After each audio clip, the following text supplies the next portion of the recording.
বৌমা তুমি আসছো? হ্যাঁ মা।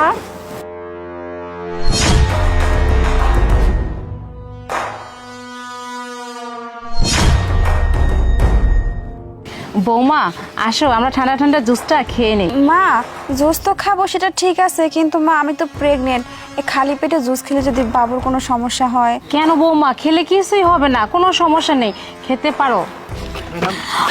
আরে মা আপনার লাগছে নাকি কোথাও কিছু? আরে যে পানি দিয়ে কি করলো, এটা কোনো কাজ করলো? এটা পানি ফেলে পুরো দিলো। শাড়ি আমার ভিজাই দিল। হ্যাঁ ম্যাডাম সরি আপনি তো কাজ করবেন না, কি করলেন এটা? সরি ম্যাডাম বুঝতে পারি নাই। এই বেয়াদব, আপনি চোখে দেখেন না? চোখে দেখে কাজ করতে পারলে কি করছেন রে, শাড়ি ভিজাই পানি ফেলাইয়ে? হ্যাঁ ও সরি ম্যাডাম, আমি বুঝতে পারি নাই আসলে। ম্যাডাম আমাকে দুঃখিত, মাফ করে দেবেন। আচ্ছা ঠিক আছে ঠিক আছে। আচ্ছা ভাই ঠিক